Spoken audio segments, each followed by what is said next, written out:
Verb, यानी अकर्मक क्रिया और सकर्मक क्रिया। अकर्मक क्रिया को इंग्लिश में बोलते हैं ट्रांजिटिव वर्ब एंड सकर्मक क्रिया को इंग्लिश में बोलते हैं इंट्रांजिटिव वर्ब। आज हमारा चौथा दिन है। फर्स्ट डे हम लोगों ने पढ़ा था कि किस तरह हम लोग ए और एंड का प्रयोग एडजेक्टिव के पहले करते हैं और किस तरह हम लोग ए और एंड का प्रयोग एडजेक्टिव के पहले नहीं करते।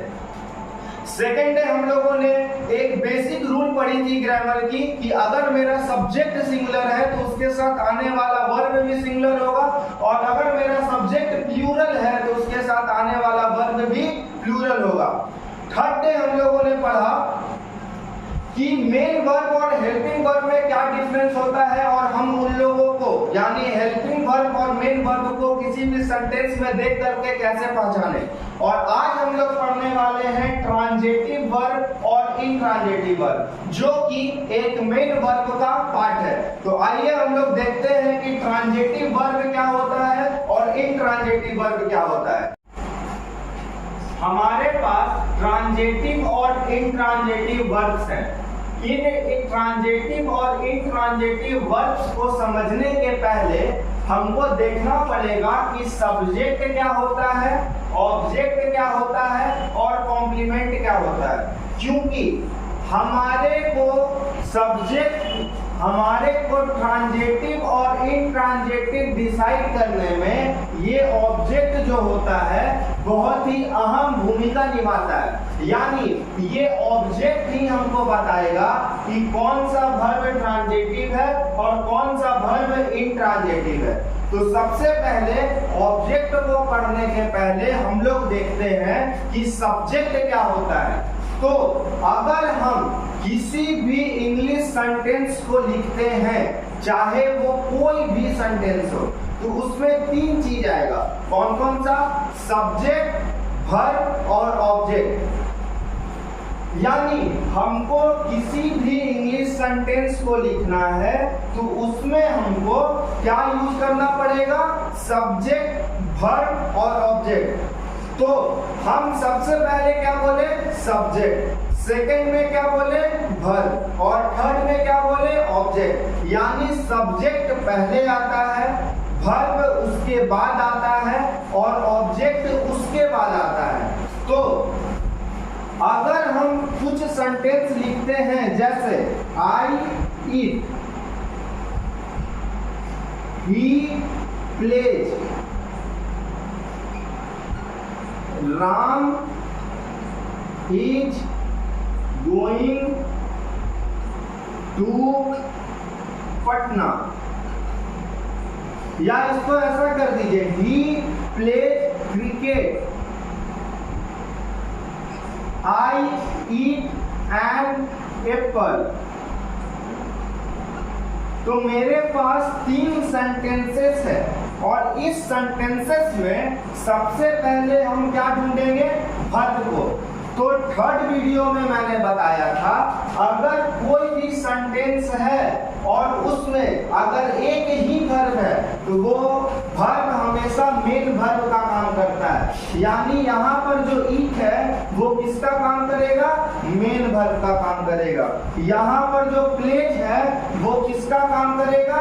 मेन वर्ब का काम करेगा। लेकिन यहाँ पर दो वर्ब है, पहला इज और दूसरा गोइंग। और हमारे हेल्पिंग वर्ब और मेन वर्ब के वीडियो और उसके रूल्स के अनुसार हमने देखा था कि अगर हमारे सेंटेंस में दो या दो से ज्यादा वर्ब्स हों तो सेकंड वाला जो वर्ब होता है वो ही मेन वर्ब का काम करता है। यहाँ पर इज जो है वो क्या हो जाएगा? हेल्पिंग वर्ब हो जाएगा, और यहाँ पर जो गोइंग हो जाएगा वो क्या हो जाएगा? मेन वर्ब हो जाएगा। तो हम लोगों ने इन तीनों सेंटेंसेस में वर्ब को आइडेंटिफाई कर लिया। यानी जो पहला सेंटेंस है इसमें ईट वर्ब है, दूसरा जो सेंटेंस है इसमें प्लेज वर्ब है, और तीसरा जो सेंटेंस है उसमें गोइंग मेन वर्ब है और इज जो है वो हेल्पिंग वर्ब है। ठीक है, हमने बोला कि किसी भी इंग्लिश सेंटेंसेस में तीन चीज होता है, सब्जेक्ट, वर्ब और ऑब्जेक्ट। लेकिन अगर हमको सब्जेक्ट को आइडेंटिफाई करना है तो सब्जेक्ट को आइडेंटिफाई करने के लिए हम लोग क्या देखेंगे, हम लोग देखेंगे नाउन को और प्रोनाउन को। कहाँ पे, वर्ब के पहले। तो हम लोगों ने वर्ब को आइडेंटिफाई कर लिया है, यानी हम लोगों ने subject, S for subject, verb, V for verb और ऑब्जेक्ट, ओ फॉर ऑब्जेक्ट, यानी सब्जेक्ट, वर्ब और ऑब्जेक्ट में से हम लोगों ने वर्ब को आइडेंटिफाई कर लिया। अब मेरे पास क्या बचा, सब्जेक्ट और ऑब्जेक्ट आइडेंटिफाई करने को। तो सब्जेक्ट और ऑब्जेक्ट पहचानने का बिल्कुल और बिल्कुल सिंपल तरीका है कि आप वर्ब के पहले नाउन और प्रोनाउन को देखें। मैंने ऐसा क्यों बोला, इसलिए क्योंकि नाउन और प्रोनाउन बस दो ही ऐसे पार्ट्स ऑफ स्पीच होते हैं जो सब्जेक्ट के जगह पर और ऑब्जेक्ट के जगह पर आते हैं। यानी अगर सब्जेक्ट के जगह पर किसी भी पार्ट्स ऑफ स्पीच को आना है तो वो या तो नाउन होगा या तो प्रोनाउन होगा। N फॉर नाउन और P फॉर प्रोनाउन। अगर किसी पार्ट्स ऑफ स्पीच को ऑब्जेक्ट के जगह पर आना है तो वो या तो नाउन होगा या तो प्रोनाउन होगा। तो हम देख सकते हैं कि वर्ब के पहले कौन सा प्रोनाउन है, आई। आई क्या है, एक प्रोनाउन। प्ले एक वर्ब है, इसके पहले नाउन और प्रोनाउन कौन सा है, ही। ही क्या है, एक प्रोनाउन। यहाँ पर इज भी वर्ब है और गोइंग भी वर्ब है। इन दोनों के पहले कौन सा प्रोनाउन है या नाउन है, तो राम। राम क्या है, एक नाउन है। ही क्या है, एक प्रोनाउन है। आई क्या है, एक प्रोनाउन है। यानी राम को मैंने नाउन कैसे बोला और ही और आई को मैंने प्रोनाउन कैसे बोला। ही क्या, राम क्या है, एक नाउन है। नाउन का मतलब नाम। दुनिया में किसी भी चीज का अगर कुछ नाम है तो वो नाउन कहलाएगा। यानी ये मेरे हाथ में क्या है, तो इसका नाम मैंने रखा है मार्कर, तो मार्कर नाम है इसका, तो वो क्या हो जाएगा, नाउन। यहाँ पर जो ये लगा हुआ है व्हाइट कलर का, इसको हम लोग कहते हैं बोर्ड। क्यों, क्योंकि इसका नाम है बोर्ड, तो नाम है तो वैसे ही इसको क्या बोल देंगे, नाउन। यानी दुनिया में कोई भी चीज जिसको आप देख सकते हैं वो हर चीज नाउन होगा, क्योंकि हर चीज जो आप देख रहे हैं उसका नाम होगा ही होगा। तो जिसका भी नाम है वो नाउन हो जाएगा और जो नाउन के जगह पर आता है वो प्रोनाउन हो जाएगा। क्योंकि ही एक प्रोनाउन है। ही एक प्रोनाउन इसलिए है क्योंकि ही जो है किसी नाउन के जगह पर आता है। यानी ही किसके लिए यूज होता है, ही किसी लड़का के लिए यूज होता है। यानी हम बोल रहे हैं राम इज गोइंग, तो उसके जगह पर बोल सकते हैं he is going. Sita is playing cricket, तो उसके जगह पर बोल सकते हैं सी इज प्लेइंग क्रिकेट। यानी ही किसके जगह पर आ रहा है, राम के जगह पर। राम क्या है, नाउन, क्योंकि राम एक नाम है। सीता इज प्लेइंग क्रिकेट, उसके जगह पर बोल सकते हैं सी इज प्लेइंग क्रिकेट। क्यों, क्योंकि सीता क्या है, एक नाउन है और सी उसके जगह पर आ रहा है। यानी ही जो है किसी नाउन के जगह पर आया होगा, इसलिए इसको प्रोनाउन बोले। आई भी क्या है, एक प्रोनाउन है। तो हम लोगों ने देखा कि वर्ब के पहले जो नाउन प्रोनाउन होता है वो सब्जेक्ट होता है और वर्ब के बाद जो नाउन प्रोनाउन होगा वो ऑब्जेक्ट होगा। यानी एप्पल, जिस एक फल हम खा रहे हैं उसका नाम है सेब, तो जैसे ही हम बोले नाम, इसका मतलब नाउन। यानी name is equal to noun. जितना भी दुनिया में चीज है अगर उसका कुछ नाम है वो नाउन हो जाएगा, और उस नाउन के जगह पर कोई चीज आ रहा है तो वो प्रोनाउन हो जाएगा।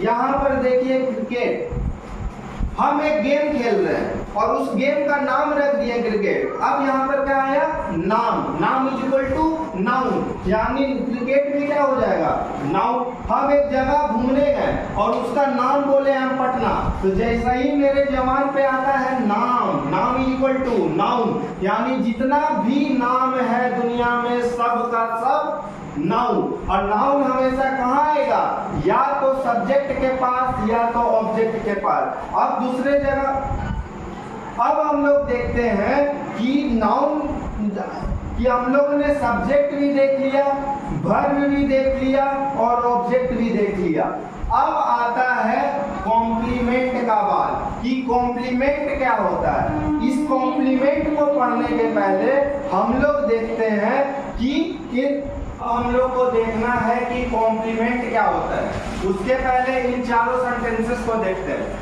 जैसे आई ईट, मैं खाता हूँ, तो यहाँ पर आई क्या है, सब्जेक्ट है। और सब्जेक्ट क्या होता है, या तो नाउन होगा या तो प्रोनाउन होगा। तो यहाँ पर जो आई है वो क्या है, प्रोनाउन है। और ईट क्या है, वर्ब है। यहाँ पर ही रीड फास्ट, यानी वो तेज पढ़ता है, तो यहाँ पर ही क्या है, प्रोनाउन है और सब्जेक्ट है। रीड्स क्या है, वर्ब है। लेकिन हमने बोला कि किसी भी इंग्लिश सेंटेंसेस में या तो सब्जेक्ट होगा, या तो वर्ब होगा, या तो ऑब्जेक्ट होगा। और सब्जेक्ट क्या होता है, या तो नाउन होगा या तो प्रोनाउन होगा। ऑब्जेक्ट क्या होता है, या तो नाउन होगा या तो प्रोनाउन होगा। तो यहाँ पर जो फर्स्ट है वो ना ही नाउन है और ना ही प्रोनाउन है। कैसे, ना ही ये जो फर्स्ट है वो किसी चीज का नाम है और ना ही ये फर्स्ट किसी नाउन के जगह पर आ रहा है। तो ये जो फर्स्ट है वो कॉम्प्लीमेंट हो जाएगा। मैंने क्यों बोला कि ये कॉम्प्लीमेंट है, देखेंगे। आई ईट अ मैंगो, मैं आम खाता हूँ। ईट क्या है, तो मैंने पहले सेंटेंस में देख लिया कि ईट क्या है, एक वर्ब है। हम लोगों ने वर्ब को आइडेंटिफाई कर दिया। हम बोले वर्ब के पहले जो नाउन और प्रोनाउन आएगा वो सब्जेक्ट होगा, यानी आई जो है वो क्या है, सब्जेक्ट है। और सब्जेक्ट होने के साथ साथ ये क्या है, प्रोनाउन है। आ मैंगो, यानी जो वर्ब के बाद जो नाउन प्रोनाउन आता है वो ऑब्जेक्ट होता है। तो यहाँ पर जो मैंगो है वो क्या है, ऑब्जेक्ट है, क्योंकि मैंगो जो है एक नाम है किसी फल का। द बेबी रन्स स्लोली, यहाँ पर भी जो रन्स है वो वर्ब है। और वर्ब के पहले जो सब्जेक्ट आता है वो क्या होता है, जो वर्ब के पहले जो नाउन आता है या प्रोनाउन आता है वो होता है सब्जेक्ट। तो यहाँ पर जो द बेबी होगा वो हो जाएगा सब्जेक्ट, क्योंकि ये नाम क्या है, नाउन। छोटा सा मेरे हाथ में जो बालक है या छोटा सा जो मेरे हाथ में जो है उसको हम लोग बोलते हैं बेबी, तो उसका नाम है बेबी, इसलिए ये हो गया सब्जेक्ट। नाम है इसलिए क्या हो गया, नाउन। और नाउन क्या होता है, सब्जेक्ट, जो वर्ब के पहले आए। लेकिन यहाँ पर जो स्लोली है वो ना ही नाउन है और ना ही प्रोनाउन है, क्योंकि स्लोली ना किसी चीज का नाम होता है और जो नाम वो किसी नाउन के जगह पर आ रहा है। तो स्लोली ना ही नाउन है और ना ही प्रोनाउन है। तो हमारे पास दो चीज मेरे पास एक्सेप्शन में आया, एक फास्ट और दूसरा स्लोली। तो हम देख रहे हैं कि फास्ट जो है वो एक मैनर को दर्शा रहा है। मैनर का मतलब होता है तरीका, और यहाँ पर भी जो स्लोली है वो एक मैनर को दर्शा रहा है। मैनर का मतलब किसी काम को करने का तरीका। तब हम यहाँ से बोल सकते हैं कि कॉम्प्लीमेंट क्या होता है। तो वर्ब के बाद अगर कोई ऐसा वर्ड आता है जो किसी मैनर को दर्शाए या किसी प्लेस को दर्शाए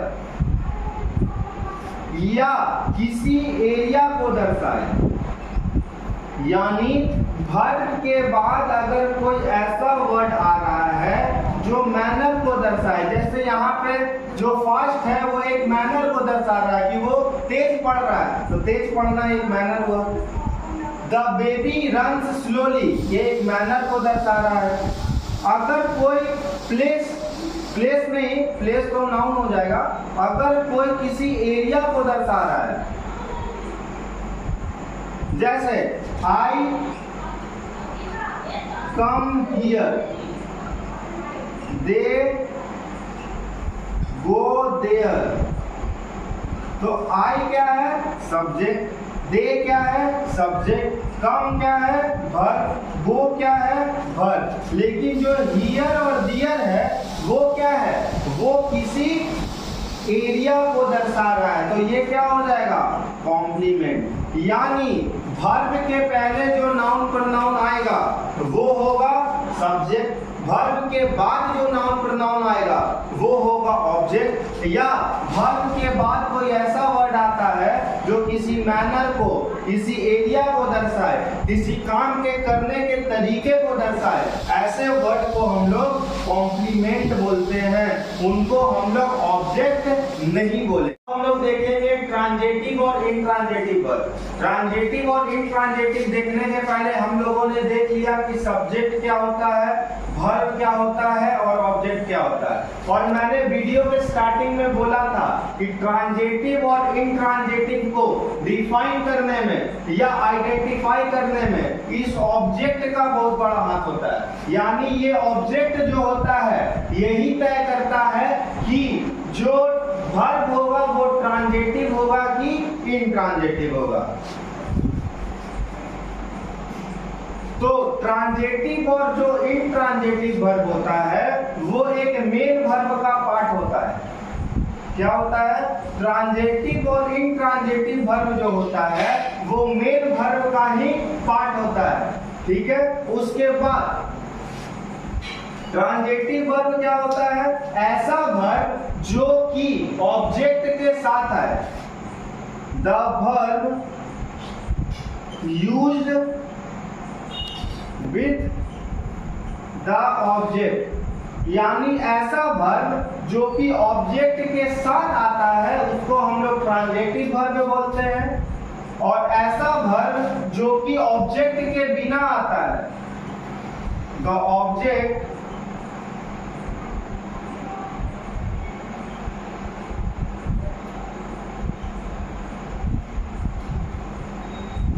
यानी एक ऐसा वर्ब जो कि ऑब्जेक्ट के साथ आ रहा है वो होगा ट्रांजेटिव वर्ब, और एक ऐसा वर्ब जो कि बिना ऑब्जेक्ट के आ रहा है, विदाउट द ऑब्जेक्ट, बिना ऑब्जेक्ट के आ रहा है, वो हो जाएगा इंट्रांजेटिव वर्ब। जैसे हम लिख रहे हैं आई लीव इन गया, तो यहाँ पर जो लीव है वो क्या है? वर्ब, और यहाँ पर जो गया है वो क्या है? ऑब्जेक्ट। तो ये जो लीव होगा क्या होगा? Transitive verb. लेकिन कोई एक ऐसा सेंटेंस हम लोग लिखते हैं जहाँ पे वर्ब ऑब्जेक्ट ना आए, जैसे आई रीड, मैं पढ़ता हूँ, आई प्ले, मैं खेलता हूँ, ही गोज, वह जाता है। तो यहाँ पर जो वर्ब आ रहा है मेन वर्ब, क्योंकि ट्रांजेटिव और इंट्रांजेटिव किसका पार्ट है? मेन वर्ब का। तो यहाँ पर जो रीड आ रहा है, प्ले आ रहा है, गोज आ रहा है, तीनों क्या है? वर्ब है। लेकिन कैसा वर्ब है? इंट्रांजेटिव। कैसे बता पाए हम? क्योंकि इसके बाद कोई भी ऑब्जेक्ट नहीं है, इसके बाद कोई भी ऑब्जेक्ट नहीं है, लेकिन इसके बाद एक ऑब्जेक्ट था। तो ऐसा वर्ब जिसके बाद ऑब्जेक्ट आए वो वर्ब कहलाएगा ट्रांजेटिव, लेकिन ऐसा वर्ब जिसके बाद कोई ऑब्जेक्ट ना आए वो वर्ब कहला जाएगा इंट्रांजेटिव। अब मैं बोर्ड पर कुछ एग्जांपल को लिखने जा रहा हूं, उस एग्जांपल से देखेंगे कि कौन सा ट्रांजेटिव वर्ब है और कौन सा इंट्रांजेटिव वर्ब। अब हम इस सेंटेंसेस से देखेंगे कि कौन सा ट्रांजेटिव वर्ब है और इंट्रांजेटिव वर्ब है। तो ट्रांजेटिव और इंट्रांजेटिव को देखने के लिए या आइडेंटिफाई करने के लिए हमको पूरे सेंटेंस में क्या ढूंढना पड़ेगा? मेन वर्ब ढूंढना पड़ेगा। क्यों? क्योंकि ट्रांजेटिव और इंट्रांजेटिव वर्ब जो होता है वो मेन वर्ब का ही पार्ट होता है। जैसे देखिए यहाँ पर जो ईट है वो मेन वर्ब है, यहाँ पर जो हेट है वो मेन वर्ब है, यहाँ पर जो नोज है वो मेन वर्ब है, यहाँ पर ईट जो है मेन वर्ब, रीड्स जो है वो है मेन वर्ब, यहाँ पर ईट जो है वो है मेन वर्ब, रीड्स भी मेन वर्ब, पेंट्स भी मेन वर्ब, रीडिंग भी मेन वर्ब, और यहाँ पर जो वो है वो भी मेन वर्ब है। लेकिन इसी मेन वर्ब में हम लोग बताएंगे कि कौन सा ट्रांजेटिव और कौन सा इंट्रांजेटिव। क्यों? क्योंकि ट्रांजेटिव और इंट्रांजेटिव दोनों इसी मेन वर्ब का ही पार्ट होता है। मैंने क्या बोला कि ऐसा कोई वर्ब उसके बाद अगर ऑब्जेक्ट आ रहा है, ऐसा कोई वर्ब मतलब मेन वर्ब, ऐसा कोई मेन वर्ब उसके बाद अगर कोई ऑब्जेक्ट आ रहा है तो वो जो वर्ब है वो कहलाएगा ट्रांजिटिव।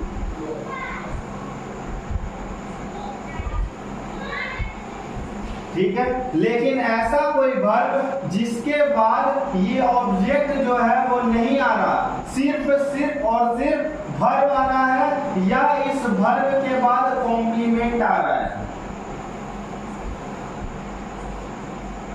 क्या कि अगर वर्ब के बाद ऑब्जेक्ट आ रहा है तो वो ट्रांजिटिव वर्ब, लेकिन कोई ऐसा सेंटेंस है जिसमें सिर्फ और सिर्फ वर्ब है या वर्ब के बाद ऑब्जेक्ट ना आकर के कॉम्प्लीमेंट आ रहा है, तो ऐसे वर्ब को हम लोग इंट्रांजिटिव वर्ब बोलते हैं।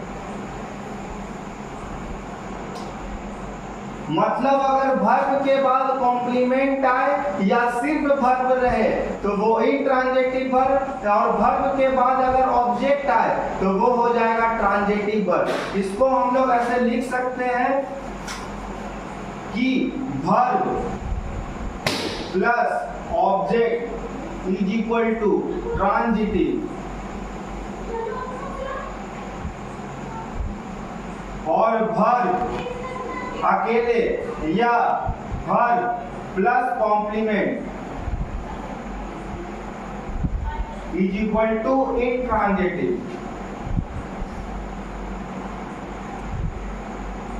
तो आइए हम इस सेंटेंसेस में देखते हैं कि कौन सा ट्रांजिटिव वर्ब है और कौन सा इंट्रांजिटिव वर्ब है। पहला सेंटेंस है आई ईट अ मैंगो, मैं एक आम खाता हूँ।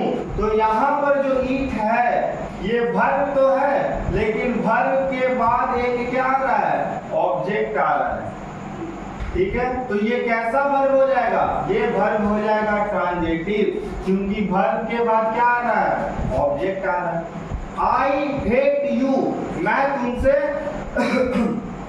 नफरत करता हूं। तो यहाँ पर जो हेट है वो वर्ब तो है और अपने साथ क्या ले रहा है, एक ऑब्जेक्ट ले रहा है, क्योंकि यू क्या है, एक प्रोनाउन है, और नाउन और प्रोनाउन कहाँ आता है, ऑब्जेक्ट की जगह पर। यू हो गया ऑब्जेक्ट और ये हो गया वर्ब, तो वर्ब अपने साथ ऑब्जेक्ट ले रहा है। वर्ब है हेट और ये ऑब्जेक्ट है, तो वर्ब प्लस ऑब्जेक्ट मिलकर के क्या बना देगा, ट्रांजिटिव वर्ब। यानी हेट मेन वर्ब है और क्या है, ट्रांजिटिव वर्ब, क्योंकि ट्रांजिटिव जो है वो मेन वर्ब का एक पार्ट होता है। हम बोल रहे ही नोज दिस, वह जो है यह जानता है, तो नोज जो है वो क्या है, वर्ब है, और दिस जो है वो किसी नाउन के जगह पर आ रहा होगा, तो नाउन क्या, ये दिस क्या है, प्रोनाउन, और प्रोनाउन के साथ साथ क्या है, ये ऑब्जेक्ट, और ये क्या है, वर्ब। तो वर्ब और प्लस ऑब्जेक्ट मिलेगा तो क्या बना देगा, ट्रांजिटिव वर्ब। तो ये क्या हो जाएगा, ट्रांजिटिव वर्ब, यानी नोज भी क्या है, transitive verb. I eat,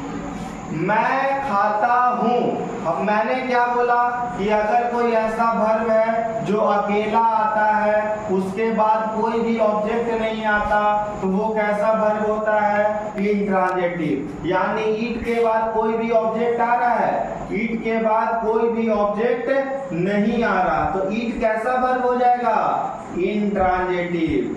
he reads, फिर से ही के बाद क्या आ रहा है, रीड्स, तो वह पढ़ता है, इसके बाद कोई भी ऑब्जेक्ट आ रहा है, नहीं, तो ऐसा वर्ब जिसके बाद कोई भी ऑब्जेक्ट ना आए वो कैसा वर्ब होता है, इंट्रांजिटिव। तो ये रीड्स कैसा हो जाएगा, इंट्रांजिटिव। आगे आई ईट राइस, मैं चावल खाता हूँ। तो यहाँ पर जो ईट है वो वर्ब है और जो खा रहे हैं उसका नाम है राइस, यानी चावल, तो नाम क्या कहलाता है, नाउन। और यहाँ पर जो राइस है वो क्या है, ऑब्जेक्ट। तो जैसे ही हम देखें कि ये है ऑब्जेक्ट और ये है वर्ब, तो वर्ब के बाद आ रहा है ऑब्जेक्ट, तो अगर वर्ब के बाद आए ऑब्जेक्ट तो कैसा वर्ब, ट्रांजिटिव वर्ब। तो राइस कैसा वर्ब हो गया, ट्रांजिटिव। अगला सेंटेंस, ही रीड्स फास्ट। फिर से हम बोले थे कि अगर वर्ब के बाद कोई नाउन या प्रोनाउन नहीं आ रहा तो वो क्या कहलाएगा, आएगा? कॉम्प्लीमेंट। क्योंकि कॉम्प्लीमेंट क्या होता है? जो किसी करने के तरीके को बताए, यानी मैनर को बताए या किसी एरिया को शो करे, ये जो होता है ये होता है कॉम्प्लीमेंट। तो उसका जो पढ़ने का तरीका है यानी मैनर है वो कैसा है? फास्ट है। तो फास्ट क्या हो जाएगा? कॉम्प्लीमेंट। तो क्या इस वर्ब के बाद ऑब्जेक्ट आया? वर्ब के बाद ऑब्जेक्ट आया? नहीं आया। वर्ब के बाद क्या आया? ये कॉम्प्लीमेंट आया। तो अगर वर्ब के बाद कॉम्प्लीमेंट आए तो वो कैसा वर्ब हो जाता है? इंट्रांजिटिव वर्ब हो जाता है। ही पेंट्स वेरी वेल, ये फिर से आया very well. 3 He paints very well, यानी पेंट्स करना का मतलब रंगना। किसी ड्राइंग को, ड्राइंग नहीं, किसी स्केच को या किसी भी चीज को रंगना तो क्या होता है? पेंट्स। तो यहाँ पर वह जो है वो बहुत ही अच्छा पेंट करता, तो बहुत ही अच्छा पेंट करता, यानी जो वेरी वेल जो वर्ड है वो किस चीज को शो कर रहा है? वो शो कर रहा है कॉम्प्लीमेंट को। तो अगर वर्ब के साथ कॉम्प्लीमेंट आए तो वो कैसा वर्ब बन जाता है? इंट्रांजिटिव वर्ब बन जाता है। He is reading in the room, फिर से वह जो है रूम के अंदर पढ़ रहा। तो यहाँ पर जो रीडिंग है वो क्या है? मेन वर्ब है। क्योंकि इज जो है वो हेल्पिंग वर्ब है, तो हेल्पिंग वर्ब कभी भी ट्रांजिटिव और इंट्रांजिटिव नहीं हो सकता। क्यों नहीं हो सकता? क्योंकि जो ट्रांजिटिव और इंट्रांजिटिव होता है वो मेन वर्ब का पार्ट होता है। तो मैंने बोला कि वर्ब में सेंटेंस में दो या दो से ज्यादा वर्ब हो तो लास्ट वाला वर्ब मेन वर्ब होता है। तो यहाँ पर जो रीडिंग है वो क्या है? मेन वर्ब है। क्या है? मेन वर्ब है। और कहाँ पढ़ रहा है? रूम में पढ़ रहा है। लेकिन ये जो रीडिंग है वो इंट्रांजिटिव वर्ब है। कैसे? यहाँ पर रूम आ रहा है, ये जो रूम है वो नाउन है, जहां रह रहा है उसका नाम है नाउन, रूम, यानी नाम इज इक्वल टू नाउन। ये रूम जो है वो नाउन है, लेकिन ये वर्ब के डायरेक्ट बाद नहीं आ रहा, इसलिए कैसा वर्ब हो जाएगा? इंट्रांजिटिव वर्ब हो जाएगा। Next, we go to school, वो क्या है? वर्ब है। टू स्कूल, हम लोग जो है स्कूल जाते हैं, तो ये जो टू स्कूल है ये ट्रांजिटिव वर्ब है कि इंट्रांजिटिव वर्ब है? ये आपको कमेंट करके मेरे को बताना है कि ये जो वर्ब है स्कूल, गो, ये ट्रांजिटिव वर्ब है या इंट्रांजिटिव वर्ब है। मैं आशा करता हूँ कि आपको ये वीडियो बहुत ही अच्छा से समझ में आया होगा। आपको ट्रांजिटिव वर्ब और इंट्रांजिटिव वर्ब अच्छी तरीके से क्लियर हो चुके होंगे। आपको सब्जेक्ट, वर्ब और ऑब्जेक्ट बहुत ही अच्छे तरीके से समझ में आया होगा। तो हमारे साथ वीडियो में बने रहने के लिए बहुत बहुत धन्यवाद। जय हिंद, भारत माता की जय।